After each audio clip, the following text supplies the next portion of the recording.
I think in theory, these things sound great. And I think for generations, people have been saying that socialists, like, we're going to do socialism and communism right. You would generally find more free economy in capitalist structures. However, I don't know if you guys are aware, but in extreme socialism, communism, there's capitalism. And under a more socialist theme, obviously it's not a free-for-all, but that would mean that those people who have those chronic disadvantages would have a leg up to get into the jobs markets and into the educational facilities that will actually give them those advantages later on. No matter what background you come from, no matter where you come from or where you're born and raised, you have the freedom to build and own something that's your own and feel very proud of that. It gives you incentives to grow that.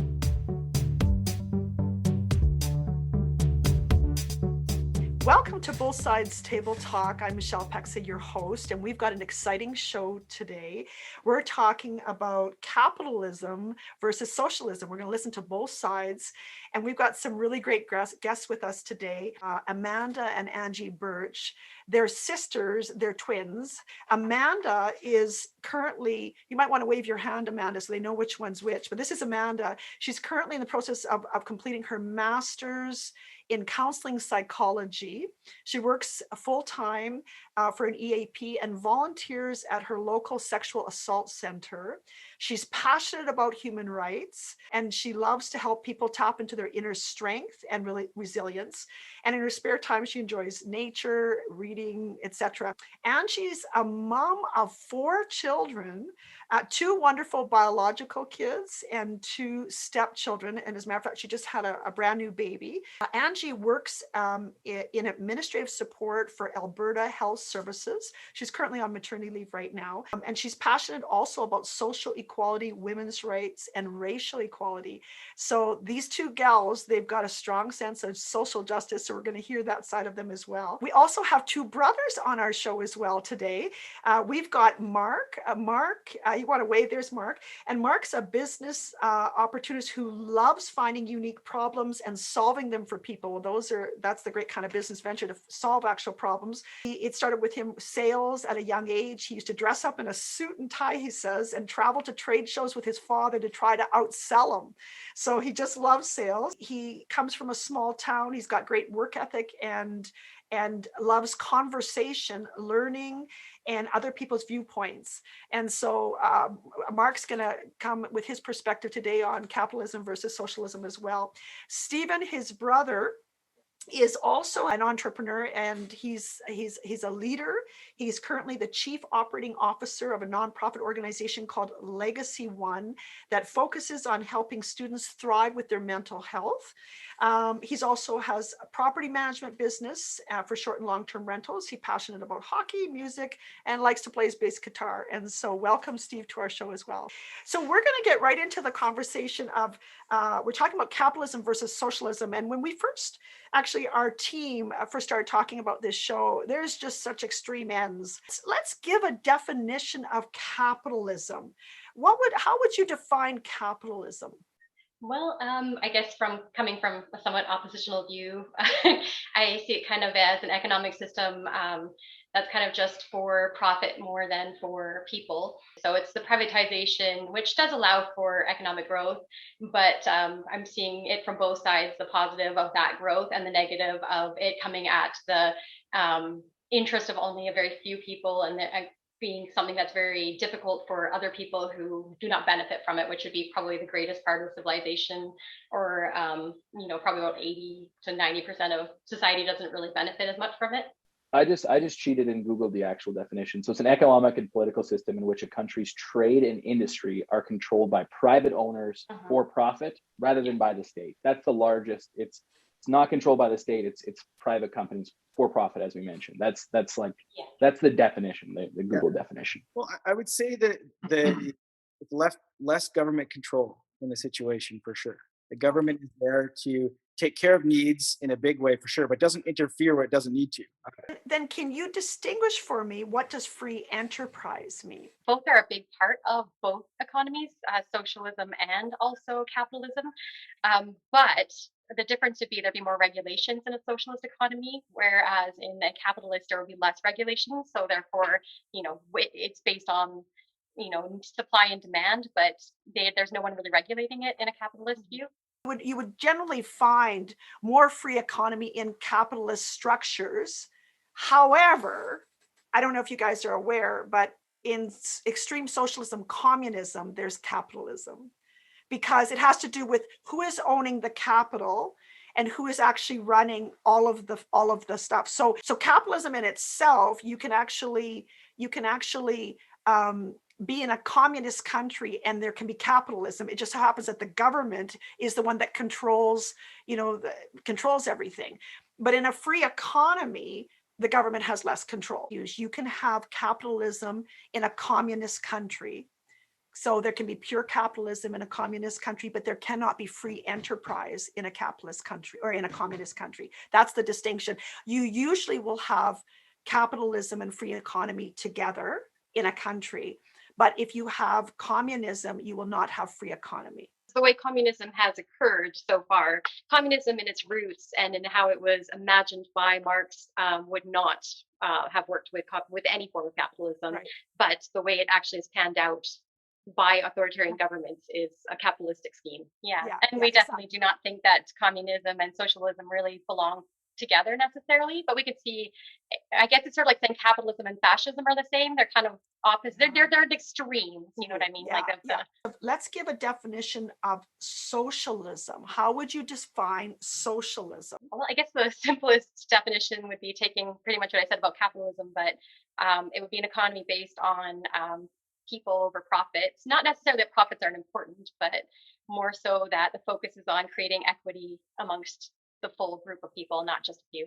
I just was getting the actual definitions, which is, again, as we talked about earlier, a political and economic theory of social organizations, which advocates that the means of production, distribution, and exchange should be owned or regulated by the community as a whole. So it's basically the collective controlling that versus entities for profit, private entities for profit. So that would be my definition of it's advocating. Usually it's more of a class war system, at least that's from my definition, leading to a society in which all property is publicly owned and each person works and is paid according to their abilities and needs. And so that's kind of a really rough definition. It's been, like, I think as Angie and Amanda pointed out earlier, like, it's been kind of done differently as to probably it was the way it was originally intended, and it's been abused and different things like that. But that's kind of the idea of it, is that each person works, there's no owning the properties and stuff like that, and then they're paid and helped out according to their abilities being paid and their needs being helped out as needed. It's basically a classless society. Yeah, everybody has the same collective. The collective good is more important than the individual's good, as in general, in communist theory. The only thing I would add to that would be that that's not typically what people with a socialist view would necessarily go for. Right. It's kind of a pipe dream. Are there pros to capitalism? And I've got / kind of a free market, but let's talk about capitalism itself. Are there pros? And if so, what would they be? Yeah, capitalism has actually quite a few parts to it that, when regulated, are highly efficient and effective. And that's where the difference will come down to is, of course, regulation versus non-regulation. But in and of itself, with that regulation, without a fully free market, but with a free market that is also being regulated properly, it actually can be a very efficient way of doing economy, especially in regards to the items that are not basic human needs. So that would be wants, things that you enjoy on the side, things that you like to buy for fun. It's efficient and it's beneficial to have, a free economy, but you're distinguishing it based on more on those should be for wants, not for basic human needs. You would kind of say it's okay for that. For basic human needs, we shouldn't have a free economy, but for wants, you should. People get to choose and based on demand, and that should be okay. How is it beneficial though? Like, what is beneficial about it? It's in general just more efficient as an economic policy. There's less red tape. things just move faster. There's more globalization, more ability to trade between countries and between people groups than there would be if we did have everything regulated by the government. Yeah. So in general, it's just a easier system to work with and gets more goods to more people faster. It would just be more complicated to have this bureaucracy or red tape on everything. There's no reason why why you can't go to Starbucks and get a $5 cup of coffee, or go to Tim Hortons and get $1 or something cup of coffee. I don't think anybody wants to get rid of that and equalize everything, but it's the needs of humans that we really are concerned about. Yeah, I would say that it gives incentive to people, and no matter what background you come from, no matter where you come from or where you're born and raised, you have the freedom to build and own something that's your own and feel very proud of that. It gives you incentives to grow that and then use that wealth to help other people and do really good things in the world. So I think that freedom given to people, no matter where you come from, creates incentive and great things. I think I agree pretty much with everything that was said, including that I think that it's a more efficient way to build an economy, which is what Angie and Amanda were saying.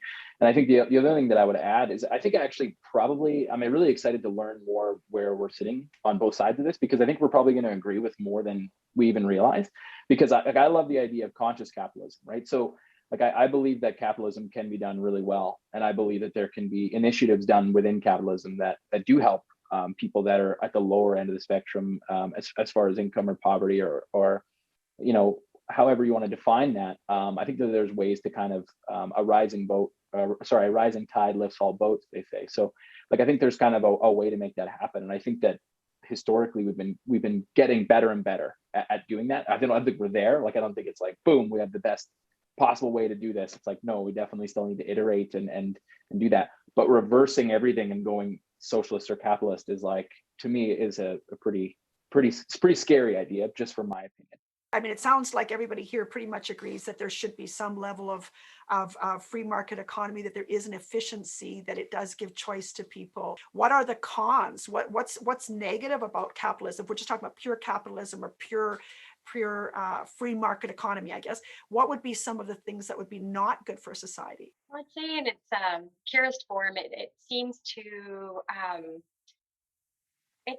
create classes that we can't necessarily have everybody having the same opportunities, even if that's what's wanted. If you create a capitalist society, there is inequalities and things that, no matter what you do, you're never going to meet that, because some people don't have the same opportunity. They might need some support one way or another from government or from some kind of organization. And capitalism often just seems to have that idea that it'll trickle down, like the money from the big CEOs, everything will trickle down to the people below. But in most cases, you see the top 1% growing and everyone else shrinking, and their levels of financial well-being shrinking, and therefore mental health, everything else shrinking. At the far end of it, you've mentioned a couple of things, is that in reality, not everybody has the same opportunity. Because if you look at free economy, it's basically supply and demand and complete freedom based on the demand. Not everybody has the opportunity maybe to participate in that, to benefit from that, perhaps. Not everybody's starting at the same social status, and it does kind of stratify society a little bit. And so you're saying, then there are consequences in society, because on the extreme end, it's not really a fair system completely on the extreme end in terms of how it's applied. I think that competition can lead to a lot of greed, for sure. And then it gets very extreme, and then people get hurt. People bowled over other people and could care less about other humans in order to get to the top or get more money or get whatever. So that can lead to a lot of damage, for sure. Yeah, well, and yeah, just exactly that, and just the how quickly people would take advantage of someone else just for money, right? You see that with regulations on business, with sweatshops and things like that, right? Because it's well, they can make this shoe or this T-shirt for 10 cents and sell it for 30, but there's obviously an issue there in the supply chain, and there's it creates a pretty ugly sight. And that can happen like that. So to expect human beings to completely self-regulate for the well-being of society all the time, we don't think we can do that 100%. We don't think that's going to happen, where people, based on selfishness and human nature and et cetera, that there's vices that system without any regulations is dangerous and harmful. And again, as we're talking about, there are developing nations, which I often travel to as well, where I'm seeing where there are children that are working in sweatshops and in, rock quarries and all kinds of things, and there's no protection, over them. So there clearly are problems with that in place as well too. Well, let's talk a little bit about socialism. So what are the benefits of socialism then?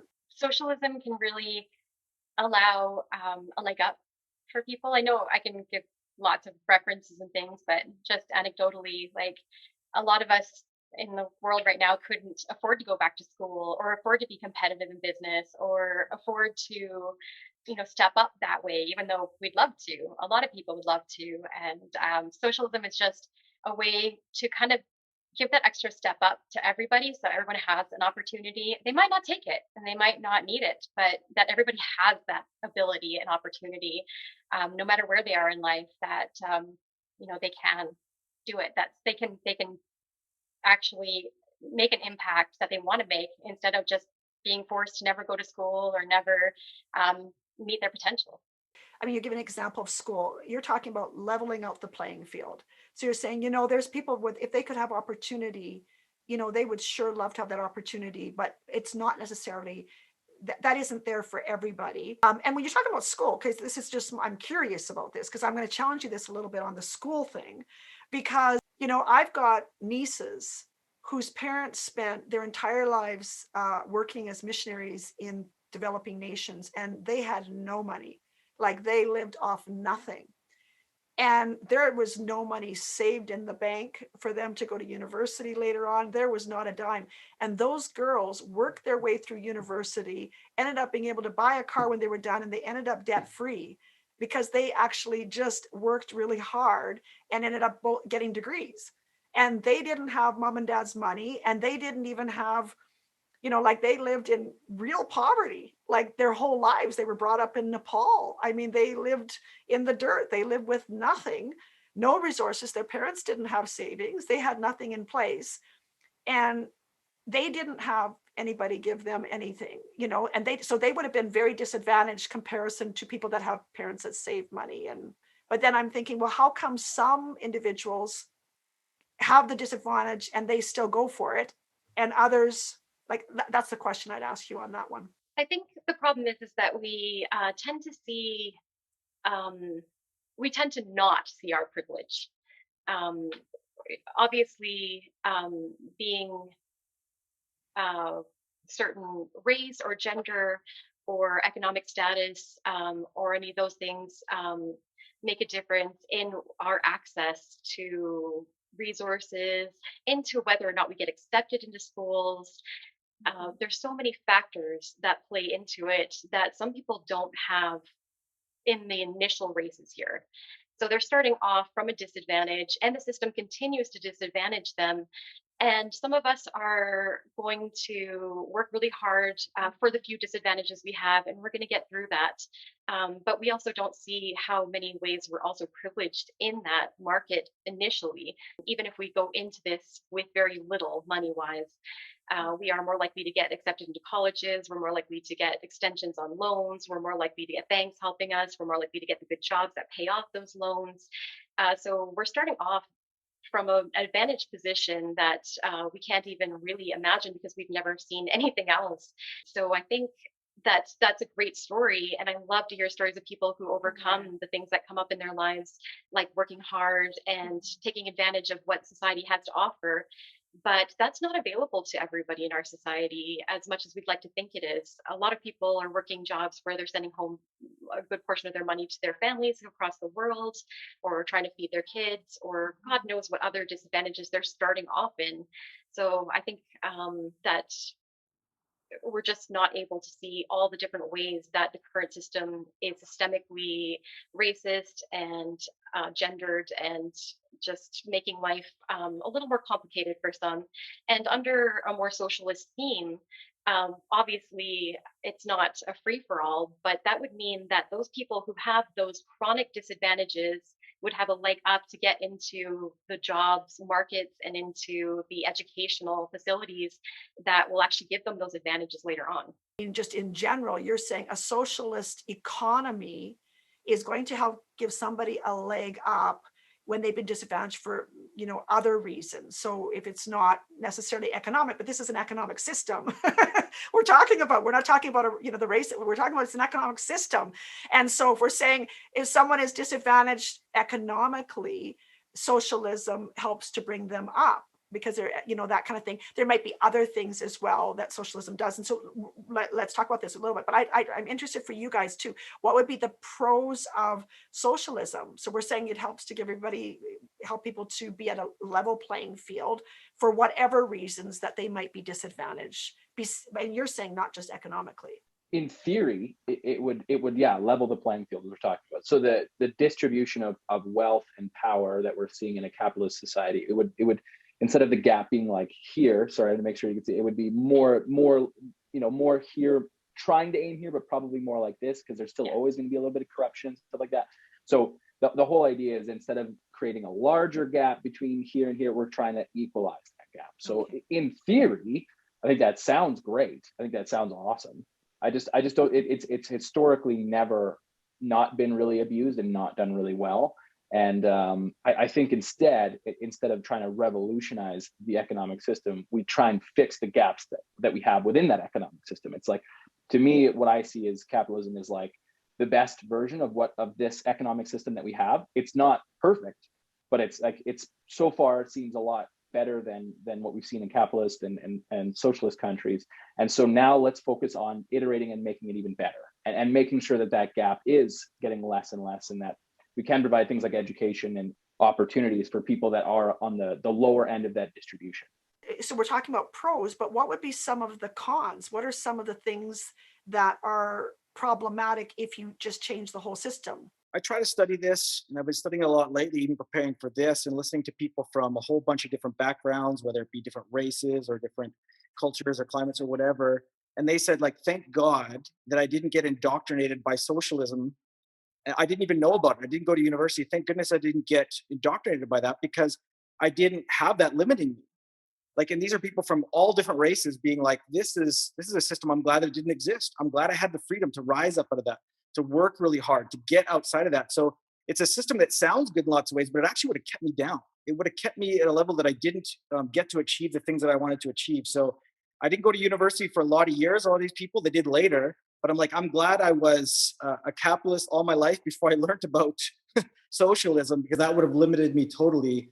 So I'm glad I didn't know about that for a long time, because I had the freedom to grow and do what I needed to do. How do you think being educated about socialism would have limited them? What would be some of the reasons that they would have felt limited? Well, and this was a person from a different race or whatever, and so their words were like, I was scared I would have been limited by a victim mentality and stuck in that and stuck there, instead of like not being told that, and said, like, listen, I've got the freedom just like anyone else has to go make a life for myself and build something. So I did. I wasn't caught up in a bunch of people telling me, oh, you're the victim, you'll always be the victim, let's stay here. That would have limited me totally. So I'm glad that I already had built my life outside that before I learned about that. It sounds like you're under the misconception that socialism doesn't acknowledge different classes or different opportunities. Socialism just makes sure that the very bottom of society don't stay at the very bottom. It doesn't limit your ability to go up, up, up. It can get just as much wealth, and as you would in the capitalist system. In a socialist system, you can go as far as you dream, as your goals are. But the very bottom of society is not going to be in abject poverty. That's the big difference. I mean, when we're giving the definition of what socialism is, we're saying, in theory, it's literally so that people that are completely disadvantaged and they honestly don't have the same opportunities as everybody else for whatever is going on for them, that they get to start off on a level playing field. Everybody's at the same level to start off with. And then are you saying then from there, Amanda, that if we can start the same level from there, the sky's the limit, then you would still want free economy? Basically, what it looks like, probably in the simplest terms, is under capitalism, the rich can get richer and richer and richer. The poor can get poorer, poorer and poorer, and there's no end to either side of that. Under socialism, we're saying we should all be starting at not abject poverty. And then you can go up as high as you like with some measure of regulation, usually in the form of taxation. And then under communism, we are all the same. It doesn't matter. You can't go up, you can't go down. It's supposed to be exactly the same. Yeah. So I think a lot of people misconstrue the two and think that communism and socialism in their initial form are the same in that regard, but it's not actually true. There's no class system in communism, but in socialism, we do acknowledge all the different class forms that exist. There's just none of them in abject poverty. That's really interesting because, again, you'll have people in communist countries that will say that they started this way. They started with what you're proposing, and then it ended up being a communist country. They said all the same things. They said, just bring everybody up to the same level. Let's just do all this. They all talk about that. As many people that fled communist countries will say everything that they're saying in terms of what socialism is, that's really how we started. I think I think in theory, these things sound great. And I think for generations, people have been saying that socialists, we're going to do socialism and communism right. I think that for generations, every leader is well, we're going to do it right. And then it doesn't really play out that way. There's a lot of corruption and stuff like that. Not that there's not corruption in capitalism, but it's just, I think that that's what we've seen historically is each generation thinking that they're going to do it better than the previous. And then a lot of people get hurt in the process. I guess the problem that I have is who defines what that, if we're talking at the level of we're all going to start here, well, who gets to define what here is and how do we implement getting everyone to there? And what does that mean? What does that mean practically? That's, again, it sounds good, but it's how do we define that? And then if we're defining that, so you mentioned earlier things like race and privilege and these other biases that come in, everyone has that, no matter what race, culture, religion you come from. So whoever's designing that platform is going to have a bias, whether it's me or you guys or Steve or Michelle or Fred or whoever, it doesn't matter, right? So if we're trying to eliminate that, it's virtually impossible. Because who defines what the universal starting level is, and then how do we implement that across the spectrum without massively disrupting society as a whole, and the way life operates? Those are fair questions because that's the challenge, right? That's the challenge in society. That's a challenge in governments. That's the challenge. Those are the questions, because obviously when you have gaps in one system, people are looking, well, this isn't working. Let's try this one. But the reality is how do you actually make that decision? How do you determine that this is fair, these interests are represented properly, and they're, it really is taking place. So that's one example. I want to ask you guys, first of all, have you guys seen, are there countries currently that you could identify that you could say socialism has been successful? Not in its pure form. There are a few countries right now, actually the happiest countries in the world right now would be considered socialist democracies, because socialism in its pure form isn't working because oftentimes it's been implemented by authoritarian governments who don't give people real voting rights. As much as they might say that they've been voted in, oftentimes you see a lot of corruption and you see a lot of voter suppression. So under a democracy where the people choose their government and they also have the power to make changes as needed to the system, socialism works the best. And in those societies, especially you'll see that in Norway, Sweden, a lot of the Nordic areas, and Finland, it's also capitalist. The thing is the capitalist part of the society is well regulated and everybody has access to human needs. That would include health and education and childcare and things like that, which we actually do here in Canada. We are considered a socialist democracy, maybe not to the same extent, but that is what we technically are. We're the baby stages of it. The baby stage. Yeah. It sounds great. Again, in theory, it sounds great, but to achieve what's happening in a lot of these Scandinavian or Nordic countries that are everyone's praising and are super happy about, they're very isolationist. I should say. It's very difficult to get in there. If I were to try and move there, it'd be very difficult unless there's a significant need that you're feeling that they need in that country or something like that. And the interesting thing with them is in the 70s, they went through a big socialist experiment and it crippled their economy and crippled them big time, big time. And they actually had to release, the government took care of things like healthcare and all these different things, and it stunted their economic growth as a country and caused a lot of issues. And then they transitioned out of that and they started to privatize insurance and privatize healthcare and stuff like that. And then they started to see a lot of these great statistics rising, as we're seeing now in the World Happiness Index and all these different things, is when they actually relinquish some of that control, when they let go of some of that regulation, is when a lot of that stuff jumped up. I think it's, again, in theory, it's great, but a lot of the people that I talk to with this are also big on immigration and immigration being easy and stuff like that, right? So it's very difficult to do both things, right? So like, we are a country, I think, that pride ourselves on, like, you know, accepting refugees and accepting people coming from situations that are really bad, maybe war-torn countries, like that. It's like, come to Canada. It's like, you can come here and then you can live that capitalist dream, so to speak. And there's, you know, you're not going to have to worry about, you know, potentially getting shot on your way to work or something like that, as much as you would in some of these other countries. So it's like, I find it very interesting whenever we talk about that, because to do that, they tax their people very heavily. Even their median income people of $37,000 a year, they're taxed at 60% income in the Nordic countries, which is a very large. So it doesn't matter if you're rich or poor, you're getting taxed the same amount. You're getting taxed really heavily if you're in the lower income bracket.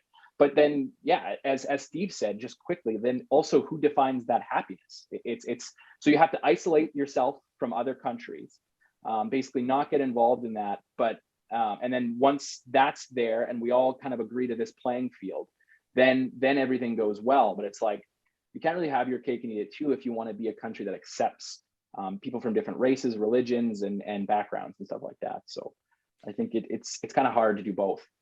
You know, I had a conversation with one of our panelists, and she was talking about this kind of that concept as well in one of our conversations, that, you know, take Japan, for example, they're completely closed. So it's just Japan. Everything's the same. The language is the same. The culture is the same. The people are the same. Everything's the same. It's not a diverse nation at all. And so they can control everything the way they want to do it, because the people are all good with that. But it's not multicultural. It's not diverse. It doesn't have the differences to the extreme. And so they don't have the complexities in the same way around some of these issues, right? So that's an interesting point that you're making, that they don't seem to have the variables perhaps that we have in these countries to say we can use those examples and transfer them into here, because we have other variables that it may not work. They're coming here for equality of opportunity, not for the equality of the outcome. That's what they're trying to get away from. At least that would be, again, my opinion, is that they don't want this to be set the way it is. It's like, I want to go there and and that's why I think a lot of the great business people of the world, like Gary Vaynerchuk, who's someone I look up to a lot in the business world. He talks about the immigrant mentality of like coming here and being like, oh my gosh, you guys have no idea how good you have it, versus in Belarus or these other places. And like, I'm going to just destroy this world, because like it's, you know, I've come from a place where there was a lot of disadvantages and a lot of governmental control and all these different things. And here it's like, you know, anyone can apply for a business license and try and get that going. I shouldn't say anyone, but I mean, most people, I think, for sure. So you guys had mentioned something earlier that I did want to get into too. You said that Canada's on its way. Do you think that both Canada and the US with under Biden and Trudeau are on their way to a democratic socialism? Oh, we've been on that route for a very long time in Canada. And actually in the States, they're very behind. They are pure capitalism, basically. But they are showing aspects of the socialist dream of trying to add some more medical health benefits to people. But in general, I would say they are the atypical example of capitalism in the world.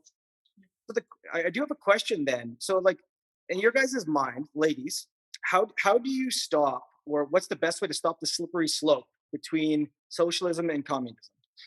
There is no slippery slope between the two. That's kind of basically, don't have an authoritarian government.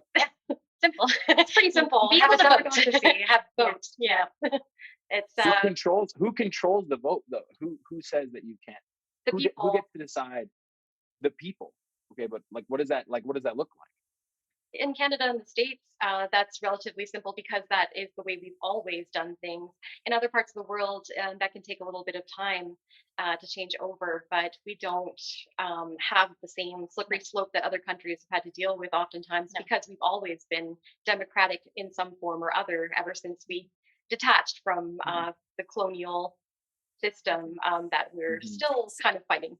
You can open up a whole can of worms right now around, do all the people really have a voice? and, and a choice, a voice and a choice, because, there's a lot of things going on. Again, our show is covering a lot of stuff. We just did, 4 episodes on racism and what's actually taking place right now in various, capacities. And we made a lot of discoveries, from both sides on racism. But we've talked about freedom of speech. Right now, there are things that are, there's mindsets around coming out of largely out of the academia world as far as how people are supposed to be thinking about things. So when you get into the people are speaking, the people have spoken, one of the reasons for this show is there's not both sides heard. And if you say about how people vote in democracy, we even know what happens with voting, who actually shows up to vote. We even know how things are set up in our country. There's different cultures depending on what provinces you actually are part of, whether you're part of the West or you're part of the East. There's issues there, right? There's a lot of dynamics that go on even with our current democracy, right?